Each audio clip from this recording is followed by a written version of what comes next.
The system deceived us. We were lied to. They said our food would be here, but it's not. The table is blank and empty. Right, Scotty? Yes. Hey everybody, Amazing Atheist here. Let's do a little experiment.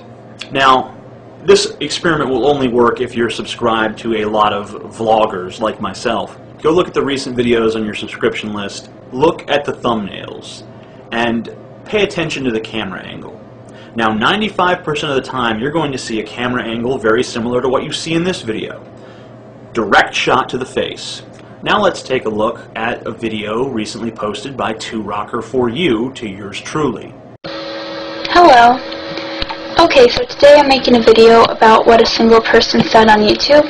2Rocker, did you go to the Lacey Green School of Argument? Because she pulled this exact same shit. Hi everybody, it's Lacey Green here. Everyone on YouTube uses this angle. Except for you guys, you like this angle. Right. So it's just a coincidence that you guys with your low-cut shirts like to shoot from above. The fact that we can see your cleavage, that's just a coincidence. It's certainly not some sort of crass attempt to manipulate the males in your audience. No, you're above such things. Another trick that you seem to pull right out of Lacey Green's playbook is the victim card. You like to talk about how, oh, this is what I said just really disturbed you. It really disturbed you. Now, I never really intended to make a video about a certain person, but what this man said really disturbed me. I am sick. I am positively sickened and horrified by what is going on in the atheist community right now. And what did I say that really disturbed you? I said that I wanted to bring about utopia.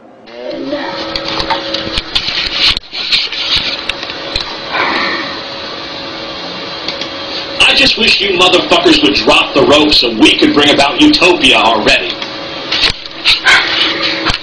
Excuse the language. In a world full of war and suffering and death and pain and starvation, what you're worried about are the people who are trying to make it better. That makes a lot of sense. Of course, the utopia comment was sarcastic anyway. I was mocking ideologues, and everyone who watched the video recognized that fact. Obviously, when you look at human nature, you realize that bringing about any sort of utopia is a pipe dream. But I think the fact that you singled that quote out is interesting for two reasons. The first reason is that you're against gay marriage. Now, I presented an entire argument in regards to your beliefs, and you didn't respond in any way, shape, or form. Probably because you realize you have no competence when it comes to debating the finer points of my argument. The second reason that I think it's interesting is because you later on in that very same video say that the only possible utopia is heaven. There will always be injustice or cruelty. The only perfect society will be when we're in heaven. There will never be a perfect society on earth. But you never explain why heaven would be more possible than any other utopia. I always find this interesting about Christianity. Somehow, even though people can't get along here on earth, people will be able to get along in heaven. Which doesn't make much sense, because if you reach heaven and you suddenly feel compelled to act in a different manner than the way that you act here on earth, then you're not really yourself. You've been altered. So it's not really you that goes to heaven. It's this new, changed person with none of your faults, none of your failings.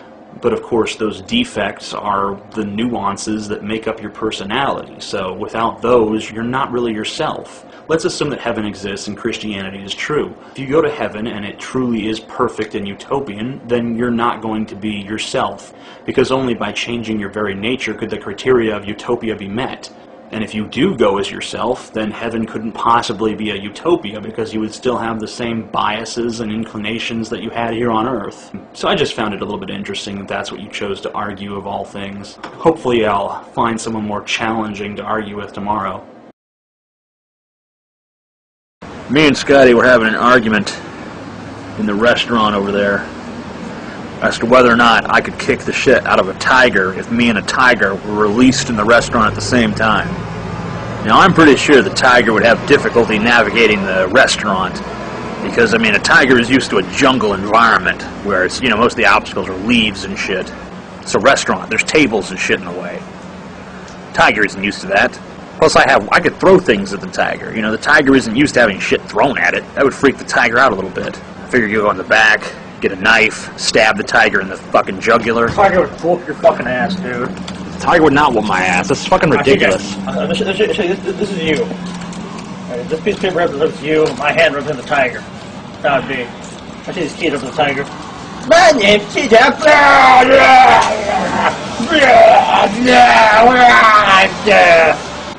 That is not how it would go at all. That tiger would get its ass owned.